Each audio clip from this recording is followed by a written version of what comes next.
A 7% withdrawal rate? Yes, you can. CC Payday. Payday. CC Payday. That's how we say in Spanish.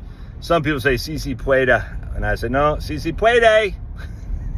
Can you imagine being from Maine and be able to speak Spanish or roll your R's? Ain't going to happen. As much as I try. You got to make your tongue very flappy, like flapping in the wind, like the flag on the moon. It's crazy. The flag on the moon flapped in the wind. Crazy. Anyway, give this atmosphere. So I was just messing around with my man Craig Israelson's retirement portfolio analyzer software. It's just Excel, but it's freaking fantastic, dude. It's fun. I love it. It's fun getting on there.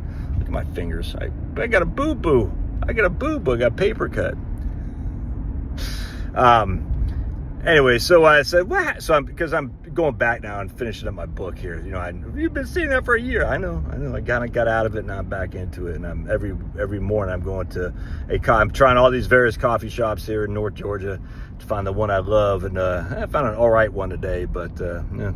Anyway, so going back to what I was saying, I said, what if you had a 5% guarantee? And Craig Israelson's stuff allows you to do this. No downside risk.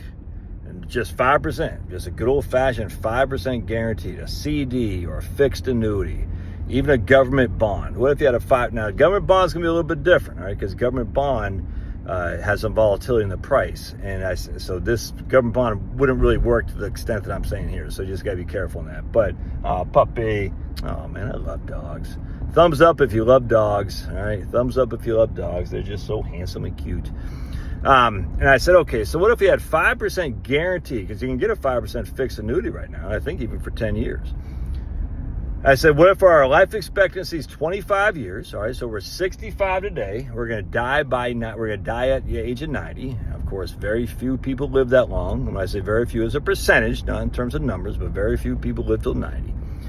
As such, I said, okay, if we were to take 7% a year out, fixed, all right, not adjusted for inflation, but fixed, how long would that money last? And this is just a basic financial calculator computation. We say, okay, we'll use $1 million. $1 million is our present value. 70,000 plus minus is our payment. So in this case, minus 70,000. 0 is our future value. 5% is our interest. Compute N, and that would last for like 25 and a half years. So by the time you're dead, I tell you, dead. Where am I going? Oh yeah, I'm going over there. By the time you're dead, you still had a little bit of money left, about $45,000. All right. And so if you had $500,000, you could take $35,000 a year out and you'd have about $22,000 or so. If you had $100,000, you could take $7,000 a year out, and off the top of my head, I don't know how much you have left, a couple $1,000, I suppose. But anyway, at the end of the day, that would be guaranteed never to run out of money. And you're taking 70% or 7% or $70,000, $1 million portfolio each and every year until you die. Now, I hear you, but what about inflation? Well, you're taking $70,000. Whoa, what the hell? You're taking I got me, dog, man. I was in the roundabout. Anyway, you're taking $70,000 a year out, all right? $70,000 a year out. The 4% rule, you're taking $40,000 a year out. So you're taking significantly more out with a 7% rule than the 4% rule.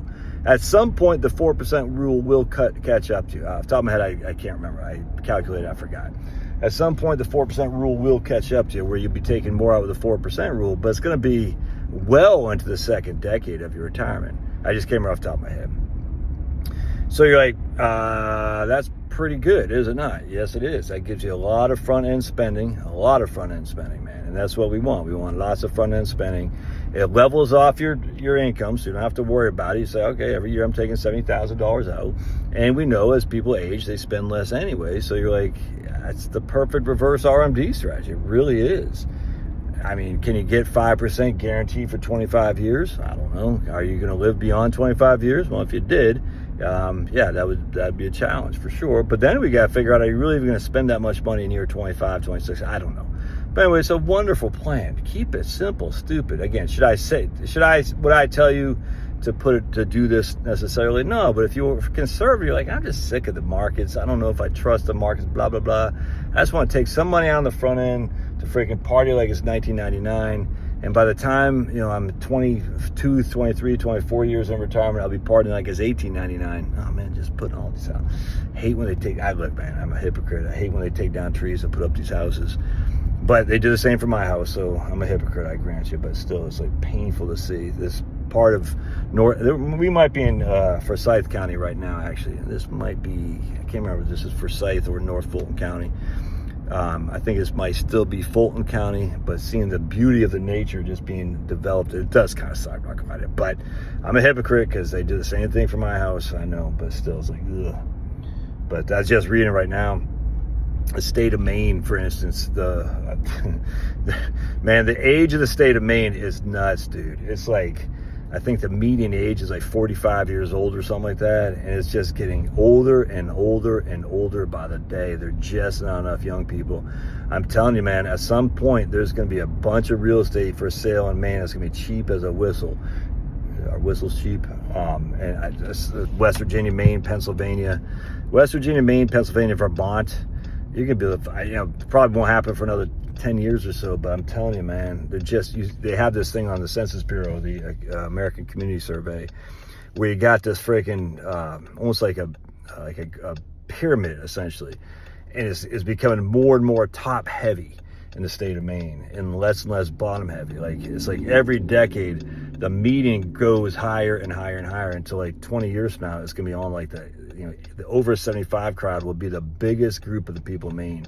And it's that's, you know, that's a Ponzi scheme right there, man. I mean, that's why Social Security is a Ponzi scheme, because you got all these people, the new entrants coming in paying the benefits for the older entrants. That's exactly what a Ponzi scheme is. And just because it makes it legal, because it is legal, doesn't mean it's not a Ponzi scheme. It's still a Ponzi scheme, absolutely. But it's a legalized Ponzi scheme. Well, you know what else was legal? Slavery was legal. So just because something is legal doesn't mean the definition changes. Slavery is legal, but it's still slavery. It's still bad, but just because it's legal doesn't mean it's neither good nor bad necessarily. It just means, hey, the government allows this to happen. All right. Anyway, God bless. Love your thoughts. Don't forget to smash, especially if you like the doggies, and we'll see you later.